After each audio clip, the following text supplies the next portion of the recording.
and Writers, a YouTube channel dedicated to the wonderful world of books.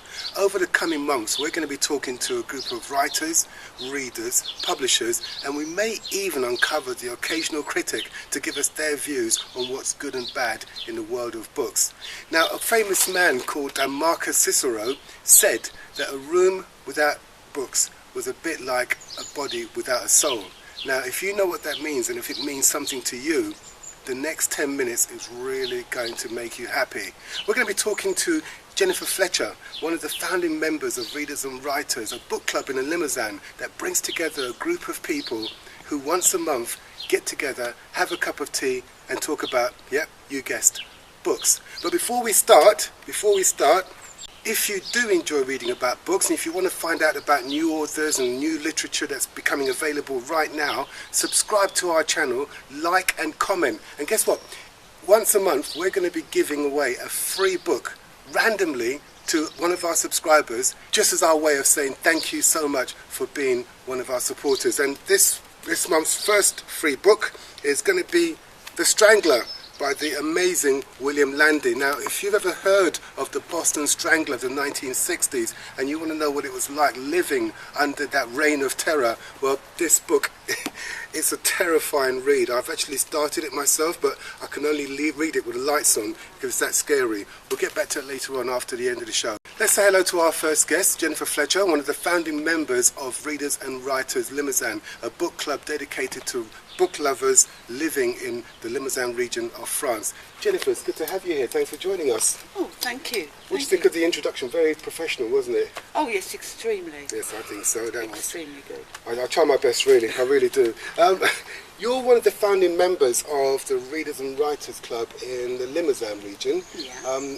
What is it about books that you love so much? Oh, it started with something rather sort of like primeval. I love to hold them. I love the feel of them, and I sort of like, and also they give you an education. They can give you imagination. You can learn things that you wouldn't otherwise learn, because there's not just books on fiction. There's my third book that I absolutely adore, the series of 6 lectures by Leonard Bernstein on musicolinguistics, and there's a wealth to learn from all these books.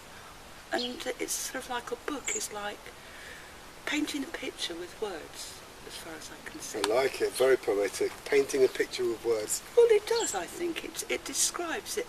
It can say more than a film can, because it can give away the feelings, the intricate feelings. Like, for instance, if you, I don't know if you like Laurence van der Post.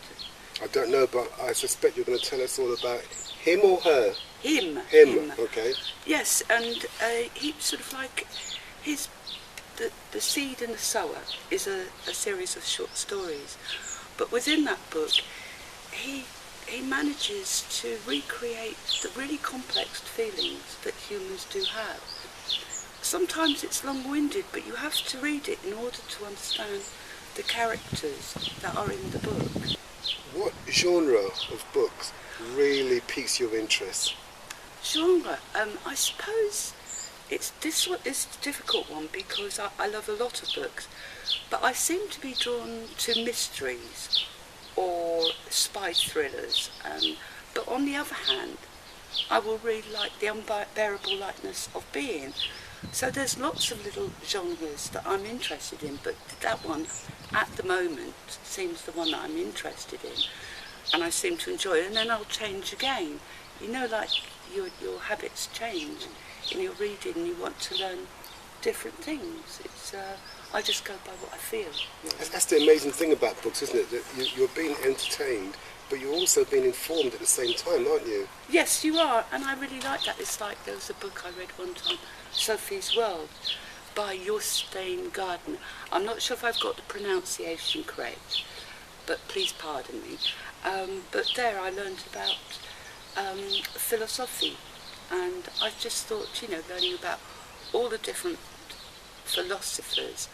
Pardon, I just find it a bit difficult because I speak French sometimes, and just the pronunciation sometimes. That's okay, we're not going to need subtitles. You're doing a marvellous job. Good. Go on, tell us about philosophy then. Well, it's sort of like, It depends what sometimes philosophy, earlier philosophy, was more like a sort of like scientific study of the way things work. But then it became more like a study of ethics and what is right and what is wrong. Like Socrates, you know, and he said that famous line, "All that I know is that I know nothing." And and I thought, this is really, really interesting, because when you think you know it all, you will learn nothing. So if you think that you know nothing, you can continue to learn. Right, so after picking up this book, did you find that you'd learned more about philosophy than you knew before? Oh, definitely. And in the book of Sophie's World, there's interweaved a story, and it's the education of Sophie, who is 14, and this man that comes to educate her. Sometimes he comes dressed as a monk, and he comes dressed in the period of the time of the philosopher that he's talking about. So it's really, really very, very interesting. It sounds as though when you're reading this book, you're actually being transported to a different world, and you're seeing the world through the eyes of somebody else. Yes, I would say so, because, and I think if you can empathise and you can walk in somebody else's shoes, you then get much more into the book. I mean, it's all very well to stand back going, oh, I'm not very keen on the writing style or this, that and the other, but you also want to see the story or feel the story, and you can only do it by empathising with the character. Do you stick to one particular author and read everything that they've produced, or do you find yourself flitting from one person to another? In the past, I used to stick to one particular author, and I would read all his books, I would read everything. But now I sort of like, I chop and change. And I think, well, I must sort of like experiment, try other authors. Sometimes I like them, sometimes I don't, and sometimes I really, really like them. I've tried to read more of your Stein Gardner's books, but they haven't given the same appeal as Sophie's World. So now I sort of chop and change. I get the impression you're like a young child in a sweet shop, and you've got all these assortment of sweets that you can choose from. Oh, yes. Is that what it's like for you? Oh, yes, very, very much so. It's like I was saying earlier. I have got 3 books to read at the moment, and I'm thinking to myself, which book shall I read? Shall I read this one? Or shall I read that one? Or shall I read that? I'll read that one. Are you one of these people that can read more than one book at the same time? No, not really. Have you tried that? I've not tried that. I think that might be a bit much for me. Do you know what? I find it difficult enough to follow the complicated plots of some of these books, let alone reading 2 or 3 at the same time, but I have met people who've done that. I know people that do that. I'm not sure if I'm one of those people that can do that. I'm just quite happy with one, and living that life within the book. I get that. One good author at a time. Yes. Right. Now, the famous Lemony Snicket's said, don't ever trust anybody who hasn't brought a book with them. I don't know whether that's true or not, but I know you have brought a book with you, and I'm looking at it. What have we got in the poetry? This is the poetry of the World Wars. And I particularly like the poet Siegfried Sassoon, because of the First World War. Before that, war was thought of as something glorious. And the First World War poets brought it to sort of like to show what war was really, really like, how tough it was for the soldiers. And it was really, really tough. Like one time there was a story, I remember my son, he was about 6, we were near some little war graves in northern France, and my husband was reading, this is Henry Chandler, died aged 19, and he was reading out to my son Ian, and in the background there was a tractor with birds following it to see if there was any food, and Dick was describing how the soldiers had to go over the trench. Dick is your husband? Yeah. Was your husband? Okay, yeah. And sort of like, and how they were forced to fight, and the officers were behind them, pushing them to fight. And then my son went away and thought for a while. And then he said, how do they make soldiers brave? Good question. And I thought, yeah, how do they? Yeah. How do they? And they don't, but the thing is, they don't always succeed. And do you mind if I just read you this poem? Oh, no, please. You know, as sort of like, as you bought the book to my As attention. well, it's here, you might as well use it. Yeah. All right, pardon my reading.